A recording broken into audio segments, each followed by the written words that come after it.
In Chapter 4, we're going to learn about inferences, what they are, how we use them, why they're important, and some elements of a text that we need to pay attention to in order to make good inferences. So the questions you should be able to answer once you've completed this chapter include: what two things should you rely on when making inferences? How can you determine an author's audience, purpose, and tone? And what is connotation, and how can you use it to make inferences? There are several terms that you should know by the end of this chapter. Some of these are going to be covered in today's presentation, and others you can find in your textbook. So we'll start today by asking the question, what is an inference? Essentially, an inference is when you use the clues or the evidence and your prior knowledge in order to draw a conclusion or make a guess about something that is unstated. We do make inferences every day. Some people do this better than others, but we've all done it at some point. Anytime that you've ever met a new person and you made some guesses about what that person was like based on what they were wearing or who they were with or where you met them or what they said to you, you made an inference in that moment. If you've ever walked in the door and found your spouse or girlfriend or boyfriend or mom, angry with their arms crossed and a mad look on their face, you made an inference immediately that they were angry, right? So we use the clues around us and we use our own personal knowledge about the world together to make guesses about everyday life. There is a great example of that in this video. I'm not going to show it. It's a fairly long video, and my screencasting software limits us to 15 minutes, so I don't want to show this video, but I would encourage you to open up the PowerPoint and watch the video yourself. And as you are watching the video, constantly think about the types of guesses or inferences that we are making about the situation as we go along. It is an important skill for us to be able to be successful in our career, in order to be able to deal with customers, in order for us to have strong relationships or be a good parent. Making good inferences is important in a lot of ways. So what are some conclusions that you can make about this man based on his picture? And what clues do you think you're using? And what prior knowledge do you have that you're using to help you make those conclusions or inferences? I have a lot of students who point out the tattoos, the fact that his t-shirt says haulin' ass.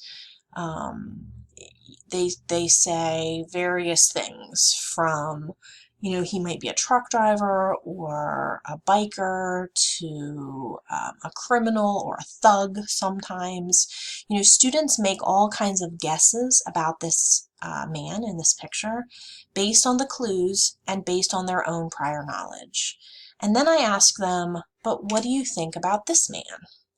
And suddenly their conclusions and interpretations change because now we have a different set of clues and we can access different prior knowledge. So think about how you make guesses or inferences about the world around you and how important your observation skills are. Like, you have to be able to notice the clues in the situation, and you have to have some understanding or knowledge of how to interpret those clues.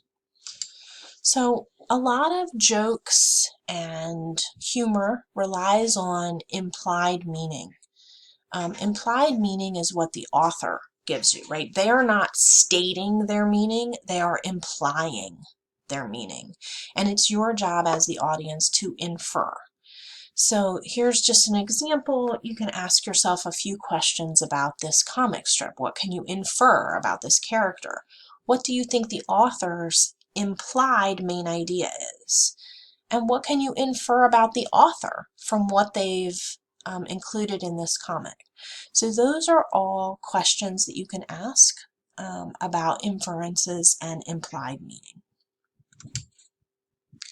There are some challenges to making good inferences. We all encounter these every day. Communal reinforcement is the idea that lots of people believe an idea and we hear about it all the time. So it seems real or true or correct just because we hear it so much. You have to be careful and don't let communal reinforcement take over your inference making skills, right? You have to be able to really look at the clues carefully, use your own prior knowledge, and come to your own conclusions. Don't just rely on the conclusions of people around you, your peer group, your family, your political party, your religious group. You have to make your own decisions. Another challenge is what we call the status quo bias. And that's the idea that people tend to really like things the way they are. It's hard to change. It's hard to change our behavior, our society, the way that we think. So people tend to rely on the way things have always been, what we've always believed or what we've always thought, and they just tend not to change their mind. So even if they're faced with a set of evidence that should prompt them to change their mind, sometimes they don't, and that's called the status quo bias. And you have to avoid that when trying to be a good critical thinker. You don't want to fall into those patterns of thinking and believe something just because it's what you've always believed. One of the things that you need to be able to do is identify the audience of a given reading or text. And there are some questions that you can ask yourself when you're trying to identify the audience. What is the source of the information? So if it's a textbook or a newspaper, then you would say, well, who would typically read this, right? Who is the target audience for this information? Was it written in response to a specific event or occasion? What's the level of the writing? Depending on the vocabulary and the sentence structure, it might be geared specifically towards people in a certain field. Like maybe this is geared towards doctors, or maybe it's geared towards sort of the common people. Jargon. Jargon is a type of vocabulary specific to a small group. So for example, doctors or educators or veterinarians. They have specific vocabulary that they would use that normal people wouldn't necessarily understand. So you want to identify any jargon that's being used. Do you think that the writing seems aimed at a particular group of people? And you also might do a little research and find out who the author's typical audience is. Who do they usually try to reach with their material? You also need to be able to identify the purpose. And purpose could be to inform, to persuade, or to entertain. So under each one of these categories, there are several subcategories, types of writing, but you really should be able to identify whether a type of writing is informative, persuasive, or entertaining.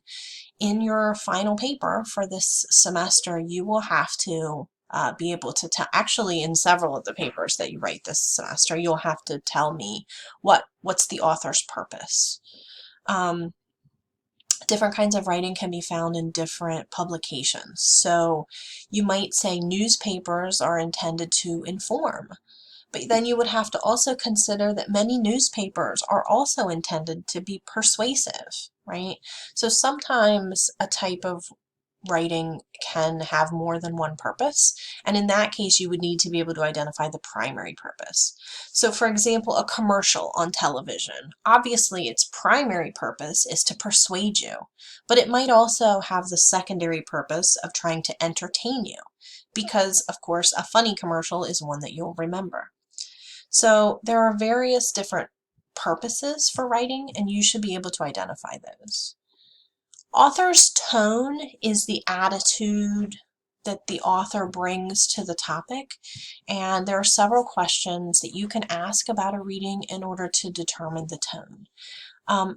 Tone is the feeling kind of that the author is giving off, right? Are they for something or against it? Do they support it or do they oppose it? And so these are the questions that you can ask when you're trying to determine what the author's tone is. And there are several tones. There's a list in your textbook. This list is also a good reference, although it's not comprehensive.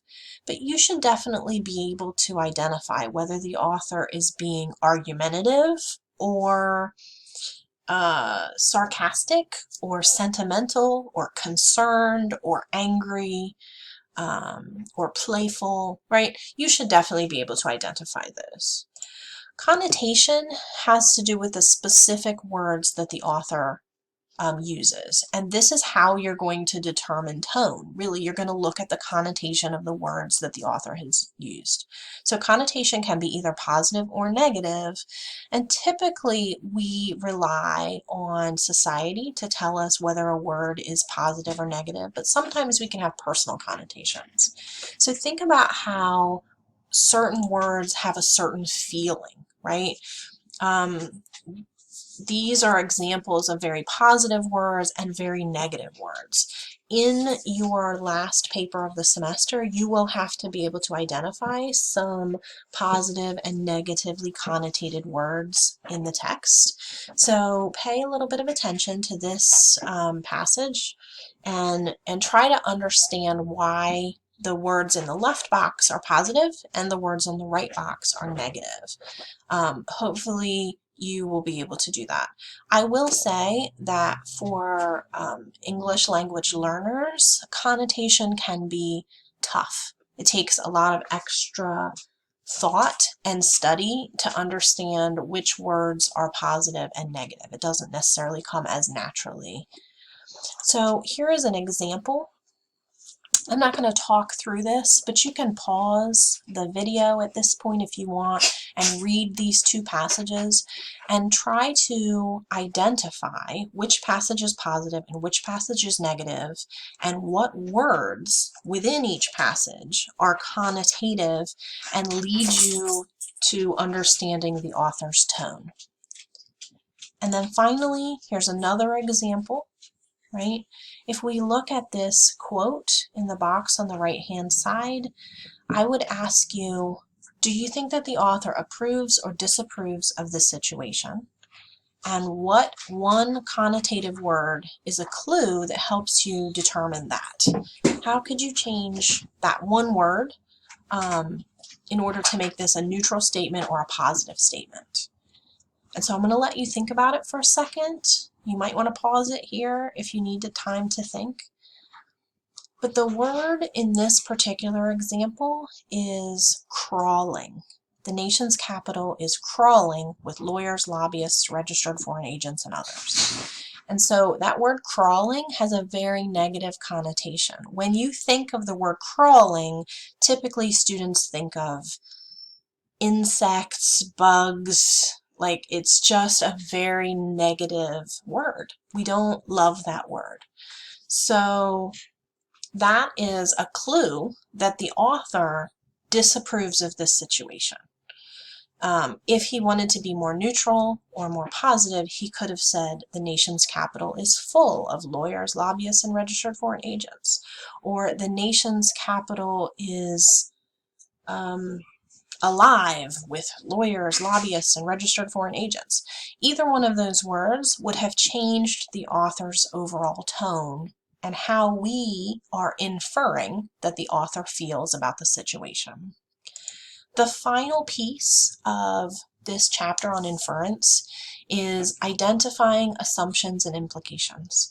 You will have to do a lot with assumptions later on in the semester when we start talking about worldview and bias, but for now, assumptions are just beliefs that an author takes for granted, and typically they're presented without evidence. So an assumption is a guess that you make that isn't really based on a lot of evidence.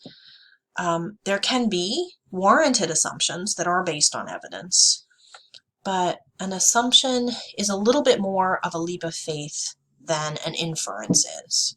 And then implications are the consequences of an idea or the outcomes So those are some of the things that you'll need to be able to identify in order to make good inferences about a text.